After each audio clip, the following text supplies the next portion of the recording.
That's the people Jonah goes to. Dirty, lying, stealing, mischievous, wicked Ninevites. That's where Jonah gets sent. And he goes there, and what does he do? Preaches the gospel. You guys are all going to die in 40 days. That was his sermon. And what did they do? They repented. That's what they did.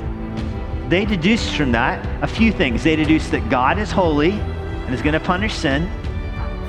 And then they deduced that God is a savior. And you think, well, that's a stretch. How did they get that God is a savior? Well, because he said you're going to die in 40 days, not today.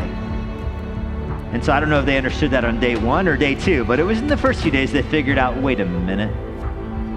If God's going to judge our sin, but he's giving us time, that means he must want something from us. Jonah didn't help them. Jonah didn't tell them what he wanted. These people didn't have the law. They had to reason for themselves and say, okay, God is angry with us for our sin. He's giving us time before he destroys us. What if we repented from our sin? And so based on this limited information from Jonah, these dirty, lying, stealing, mischievous, malcontent, villainous Ninevites repented and were saved. That's the story of Jonah.